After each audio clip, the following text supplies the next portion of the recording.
नमस्कार, मैक्स महाराष्ट्र हिंदी में आप सभी का स्वागत है। सवेरे से जो है खबर जो चली थी रिया चक्रवर्ती की, सवेरे 7 बजे ये जो है नारकोटिक्स ब्यूरो ने ईडी जो है रिया के घर पे रेड की। शोभिक चक्रवर्ती को पूछताछ के लिए लेकर गए, लगातार शोभिक से पूछताछ चल रही है। इसी बीच एक बड़ी खबर जो है दिन भर में निकल कर आई, कंगना रनावत और संजय राउत के बीच आपस में जो है शब्दों को लेकर जो है एक तरह से शब्दों का खेल चल रहा है। लगातार एक दूसरे के खिलाफ बोलते रहे। कंगना रनावत ऐसा क्यों कह रही है, कंगना रनावत ने ऐसा क्या कहा है आज के दिन में, और क्यों दिन भर जो है कंगना रनावत जो है सुर्खियों में छाए रहे, इस पूरे मामले पर हम जो है बात करेंगे। सबसे पहले मैं दिखाना चाहूंगा कि कंगना रनावत ने जो है सब लेटेस्ट ट्वीट क्या किया है। कंगना रनावत ने लेटेस्ट ट्वीट किया है। इस ट्वीट में जो है कंगना रनावत ने लिखा है, किसी के बाप का नहीं महाराष्ट्र उसी का है जिसने मराठी गौरव को प्रतिष्ठित किया है, और मैं डंके की चोट पे कहती हूँ, हाँ मैं मराठा हूँ।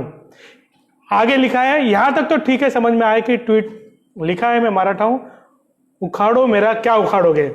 आखिर कंगना ने ऐसा क्यों कहा, उखाड़ो मेरा क्या उखाड़ोगे। कंगना के इस ट्वीट के पहले, कंगना ने इसके पहले भी ट्वीट किया। संजय राउत का उसके खिलाफ जो है बयान आया। लगातार जो है बयानबाजी चल रही है। शिवसेना जो है पूरी तरह से एग्रेसिव हो गई। फिर एक वीडियो दिखाना चाहूँगा कंगना के लगातार इस तरह से जो है ट्वीट को लेकर जो है कंगना के खिलाफ जो है मोर्चा खोल दिया शिवसैनिकों ने। शिवसेना की जो है महिला विंग देख सकते हैं, कंगना के फोटो पर जो है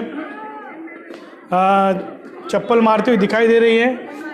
एग्रेसिव है शिवसेना, पूरी तरह से नजर आ रही है। शिवसेना के विधायक जो है प्रताप सरनाईक से भी हमने बात की थी। प्रताप सरनाईक का यही कहना था कि कंगना रनावत जो है उसको जो है पागलपन के दौरे पड़ रहे हैं, थाने में पागल खाना है। कंगना रनावत को जो थाने के पागल खाने में हम भर्ती करेंगे। लेकिन प्रताप सरनाईक ने ऐसी बातें क्यों की, उसकी सबसे बड़ी वजह है कि कंगना ने चुनौती दी। सबसे पहले कंगना ने सवेरे चुनौती दी और कहा कि मैं 9 तारीख को मुंबई आ रही हूं, और मुंबई किसी के बाप की नहीं। इस तरह के शब्दों का जो है कंगना ने जिस तरह से इस्तेमाल किया, उसके बाद जो है संजय राउत ने स्टेटमेंट दिया है। शिवसेना के कई लोग जो है लगातार जो है कंगना के खिलाफ बोलते हुए नजर आ रहे हैं। कंगना ने आखिर संजय राउत को चुनौती क्यों दी, और कंगना लगातार जो इस तरह के बयान क्यों दे रही है, इस पूरे मामले पर जो है हम बात करेंगे। हमारे साथ जो है कई वरिष्ठ जो है पत्रकार मौजूद है। सुभाष गिरी मौजूद है, सचिन जोशी मौजूद है, और जो है खास करके पहले मैं सुभाष के पास ही जाऊंगा बात करने के लिए। दांडेकर भी हमारे साथ मौजूद है। सुभाष जी, लगातार कंगना जो ट्वीट कर रही है, आपको क्या लगता है इस ट्वीट को लेकर, क्या सोचते हो? देखिए, जिस तरह से देश के अंदर एक देश एक कानून की तरफ हम लोग आगे जा रहे हैं, ऐसे नारों की हमें आवश्यकता है। ऐसे समय के अंदर कंगना जैसे लोग, तमाम देख रहा हूँ राजनीतिक पार्टियों को लोग जिस तरह से बयानबाजी हो रही है मुंबई को लेकर के, कोई बोल रहा है कि मुंबई किसी के बाप की नहीं है, तो ये सब जो भी अनर्गल जो शब्द का उपयोग किया जा रहा है, आखिर क्यों? मैं तो बोलता इन जितने भी बोलने वाले लोग हैं, इनके ऊपर लगाम लगाने की ज़रूरत है, पाबंदी लगाने की ज़रूरत है। ऐसे इस तरह की भाषा का उपयोग क्यों करते ही क्यों है?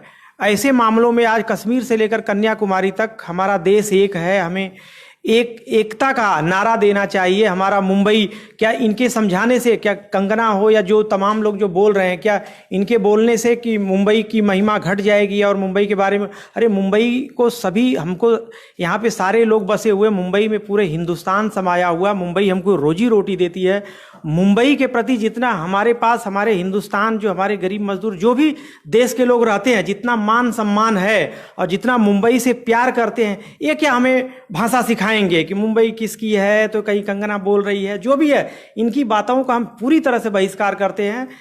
ऐसे लोगों को ऐसे समय में हमें पूरे देश के अंदर एक देश एक कानून की बात करना चाहिए। कश्मीर से कन्याकुमारी तक हमारा पूरा देश है। क्या है, कहीं मुंबई है तो कोई दिल्ली है तो कोई लखनऊ है, इन सब भाषाओं के ऊपर पूरी तरह से पाबंदी लगाना चाहिए। आगे से मैं तो बोलता हूँ एक कानून लाना चाहिए कि अगर इस तरह से जो भी बयानबाजी करता है उसके ऊपर मुकदमा दायर करना चाहिए। बिल्कुल कानून लाना चाहिए, लेकिन जिसके हाथ में कानून व्यवस्था है। सचिन, मैं आपसे बात करूंगा कि अनिल देशमुख गृह मंत्री है महाराष्ट्र के, और उन्होंने कंगना को सलाह दी है कि अगर आपको डर लगता है तो आप मुंबई महाराष्ट्र छोड़ दो।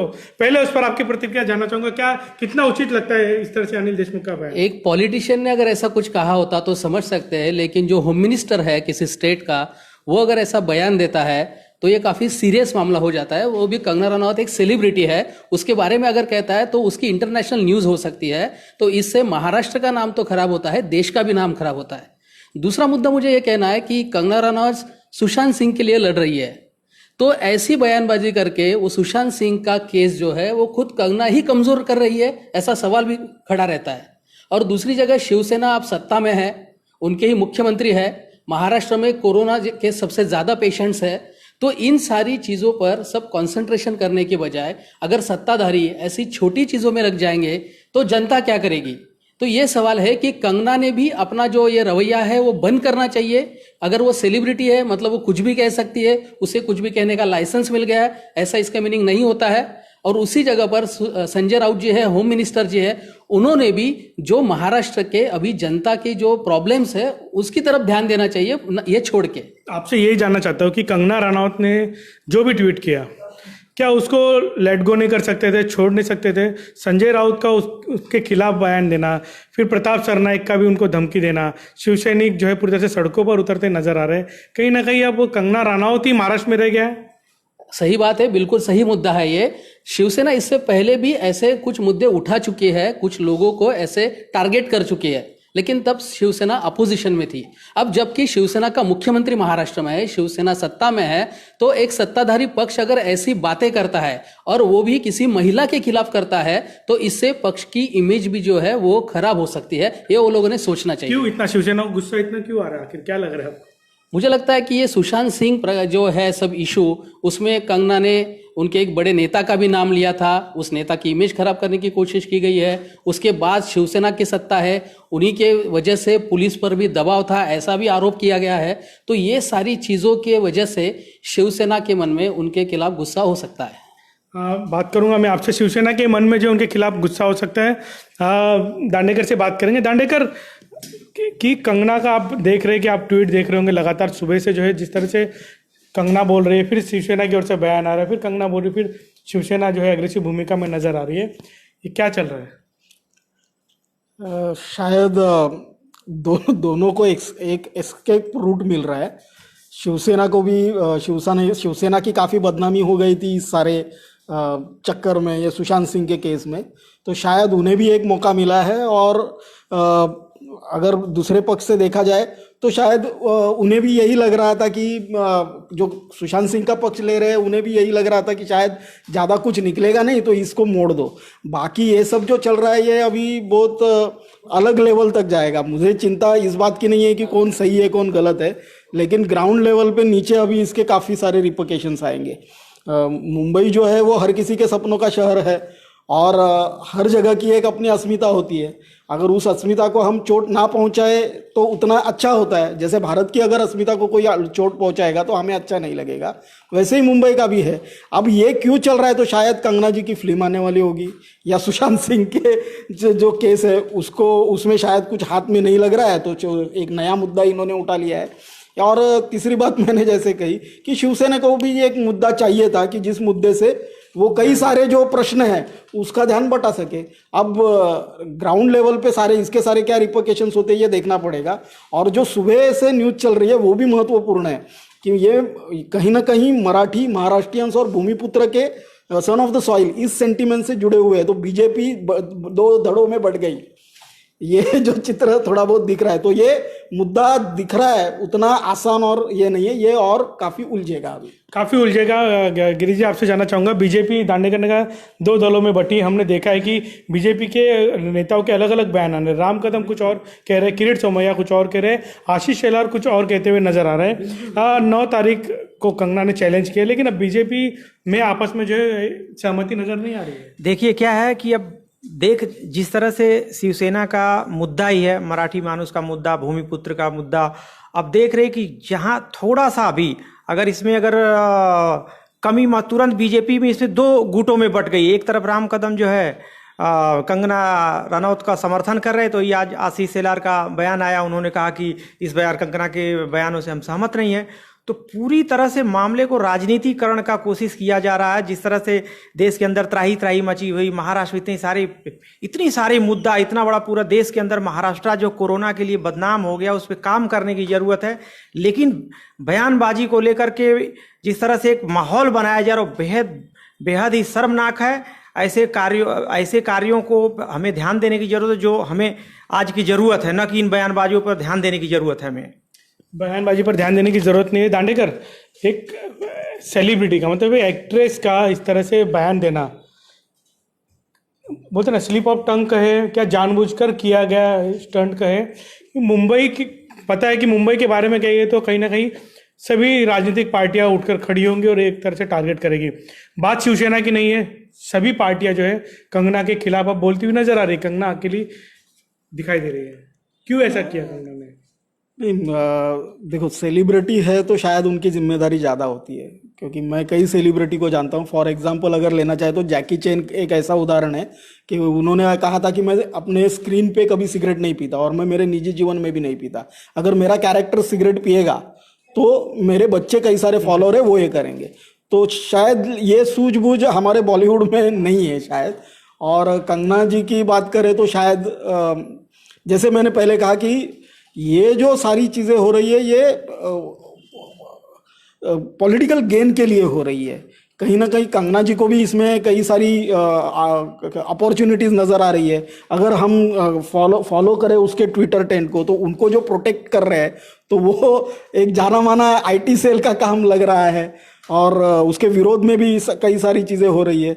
तो आखिरकार मतलब कंगना जी जो है वो शायद पॉलिटिकल गेन करना चाहती है और इसीलिए वो शायद मुंबई को मतलब महाराष्ट्र की सेंटिमेंट्स को ये करके वो कई और जगह अपना एक पॉलिटिकल मुकाम बनाना चाहती है, ऐसे लग रहा है। नहीं, लेकिन इस तरह की भाषा का इस्तेमाल करना, एक सेलिब्रिटी होकर उखाड़ो मेरा क्या उखाड़ोगे, मतलब ये तो एकदम निचले लेवल के हम कहें कि इस तरह की लैंग्वेज। ठीक है, आप मराठा हो, आपने फिल्म की है, सभी को पता है कि आपने फिल्म की झांसी की रानी, उतने तक सीमित है। मैं समझ सकता हूँ कि ठीक है आपने ट्वीट किया, शांत करने के लिए आपने लोगों को एक ट्वीट किया जा सकता है कि भाई मैंने महाराष्ट्र की भूमि से जुड़ी या फिल्में की है या मैं शिवाजी महाराज से जो जुड़ी हुई मैं कैरेक्टर पर जो मैंने फिल्म की है, वो सब चीजें समझ में है। लेकिन उखाड़ो मेरा क्या उखाड़ोगे, ये जानबूझकर ये जानबूझकर है। किसी ने उनको कहा था क्या कि आप महाराष्ट्र में मत आओ? मतलब ठीक है, जैसे हमारे पत्रकारों ने कहा, वरिष्ठ मित्रों ने कहा कि ठीक है कि इन्हें नहीं कहना चाहिए था, संजय राउत को भी नहीं कहना चाहिए था और अनिल देशमुख जो गृह मंत्री है उन्हें भी नहीं कहना चाहिए था। बट कंगना को किसने कहा था कि आप मुंबई मत आओ? किसी का कोई स्टेटमेंट है? इन्होंने अपने आप में स्टेटमेंट दिया है कि मैं 9 तारीख को मुंबई आ रही हूँ, उसके बाद ये सारा चीज़ शुरू हुआ। तो कहीं ना कहीं ये अटेंशन गेन करने के लिए हो रहा है। और किसी भी, मुंबई एक बेहद खूबसूरत शहर है, यहाँ पे हर किसी की रोजी रोटी होती है। सन ऑफ द सॉइल एक मुद्दा है, पर वो मुद्दा बहुत ज़्यादा हावी नहीं होता है। अगर वो बहुत ज़्यादा हावी होता तो यहाँ पर मुंबई का जो कॉस्मोपॉलिटियननेस है वो नहीं रहती। तो मुंबई हमेशा से ही सारे लोगों का रहा है। ऐसा कहा जाता है कि मुंबई में आप भूखे नहीं सो सकते। आप मुंबई में आओगे तो आपको रहने को जगह मिलेगी कि नहीं मालूम नहीं, लेकिन आपको पेट भर रोटी मिलेगी। अगर आप में हुनर है तो आप कुछ भी काम करके पेट भर। तो ये पेट भरने वाला शहर है, लोगों का सपने दिखाने वाला शहर है। इनके जो फिल्म इंडस्ट्री के अध्वर्यु है अमिताभ बच्चन साहब, वो भी भूखे पेट ही आए थे। वो भी यहाँ पे एक बेंच पे सोए थे मरीन ड्राइव पे, और आज कहाँ है वो? तो ये अपना अपना जो उनका जो एक पॉस्चर रहा है वो बेबाक बनने के नज़र में, और अपने यहाँ अगर हम जब अपने ही प्रेम में, अपने प्रतिमा के प्रेम में गिर जाते हैं तो फिर हमें सूझबूझ नहीं रहती कि हम क्या बात कर रहे हैं, क्या बोल रहे हैं, इसके क्या होगा। तो ये सारे से परे चल चुके हैं। और फिर वो जो कुछ भी बोल रही है उसका समर्थन करने के लिए लोग आ रहे, तो और कंगना जी को एकदम जोश चढ़ा हुआ है। लेकिन वही सवाल है, अब इस मन से इस चीज़ में उतर आई है, मराठी कलाकार भी उतर आए। इसके सारे ग्राउंड लेवल पे रिपरकेशंस क्या होंगे? लोग जो है अब उसका असर किसके ऊपर होगा? आज कोरोना का काल चालू है, कितने सारे प्रॉब्लम्स है, लोगों को रोटी नहीं है, और ये बयानबाजी और ये सारा चीज़ तो ये जानबूझ के वो कर रही है। और इन्हें भी चाहिए था, मतलब अगर वो कुछ कर रही है तो ये बाकी उसके अपोजिट में जो है शिवसेना और वो लोग को भी चाहिए था। लेकिन फिर भी मैं उनको थोड़ा कम पॉइंट दूंगा। ये सोची समझी रणनीति नजर आ रही है और इसमें पॉलिटिकल बैकिंग भी है कंगना जी को, और शी वांट सम गेन, इसके लिए सारी चीज चल रही है। शी वांट सम गेन, पता नहीं गेन कंगना को चाहिए या नहीं चाहिए, लेकिन जिस तरह से कंगना ने जो है बयानबाजी की है, जिस तरह से जो कंगना लगातार बोलती आई है, मसाला तो जरूर मिल गया, चाहे भारतीय जनता पार्टी हो या फिर आम जनता हो, या चर्चा का विषय मिल गया है, या फिर मीडिया हो, तरह तरह की चर्चाएं जो है सभी जगह पर शुरू है। आज पूरा दिन कंगना को लेकर ही सभी जगह पर चर्चा हो रही है। यही वजह है कि हम भी आप लोगों के सामने आकर ये बताना चाहते थे कि आखिर कंगना ने ऐसा क्यों किया, आखिर क्या ऐसी वजह रही कि कंगना को जो इस तरह का जो ट्वीट करना पड़ा। कई सारे मायने हैं इसके, कहीं ना कहीं कंगना किसी के इशारे पर इस तरह के ट्वीट कर रही है, उनकी अपनी निजी राय, लेकिन सुरक्षा को लेकर कंगना ने जिस तरह से जो है मुंबई पुलिस को जो है आड़े हाथ लेने की कोशिश की, वो एक तरह से मेरी अपनी एक राय है कि ये कंगना ने जो है मुंबई पुलिस को सीधे तौर पर जो है सोशल मीडिया के जरिए बोलने के बजाय एक लिखित रूप से मुंबई पुलिस के सामने कंगना जा सकती थी, सुरक्षा मांग सकती थी, और जो है मुंबई पुलिस जरूर जो है उन्हें सुरक्षा देती थी। मुंबई पुलिस ने अभी तक जिन जिन लोगों ने सुरक्षा मांगी है, कंगना तो सेलिब्रिटी है, आम जनता को जब भी प्रॉब्लम हुई है, जब भी कुछ दिक्कतें आई है, तो मुंबई पुलिस ने मदद करने का काम जरूर किया है सुरक्षा के मद्देनजर। तो कंगना को भी सुरक्षा मिलती थी। सोशल मीडिया पर जो है कहीं दूर बैठकर कंगना का मुंबई पुलिस को के खिलाफ जो है ट्वीट करना, और लगातार जो है अब जो है इसको लेकर जो है जिस तरह से राजनीति हो रही है, आने वाले दिनों में मतलब 9 तारीख पर जो है सभी की निगाहें होगी। 9 तारीख को मुंबई कंगना आ रही है। अब कंगना 9 तारीख को मुंबई क्यों आ रही है? मेरे सहयोगी ने जैसे बताया था कि कंगना की एक फिल्म भी आ रही है, फिल्म प्रमोशन का भी स्टंट हो सकता है, अपनी फिल्म की शूटिंग के लिए भी कंगना हो सकता है आ रही है, लेकिन कंगना ने ओपन चैलेंज किया, मैं 9 तारीख को आ रही हूँ, जो करना है कर लो। मतलब पूरी तरह से जो है चेतावनी देती हुई कंगना नजर आ रही है। पूरी मीडिया एयरपोर्ट पर लगी रहेगी, सब लोग जो है कंगना को फॉलो करेंगे। कहीं शिव सैनिकों की भी नज़र जो है कंगना रनौत पर होगी। और आज जो जिस तरह से जो है मैक्स महाराष्ट्र जो मराठी हमारा जो वेबसाइट है मैक्स महाराष्ट्र मराठी पर भी यही एजेंडा होगा। हेमंत देसाई, वरिष्ठ पत्रकार जो हेमंत देसाई कंगना पर बात करेंगे, कंगना जजमेंटल है क्या, ये उनका जो है टाइटल है आज का। और आप जरूर देखिए मैक्स महाराष्ट्र, और मैक्स महाराष्ट्र हिंदी को भी फॉलो कीजिए, सब्सक्राइब कीजिए। तब तक के लिए धन्यवाद।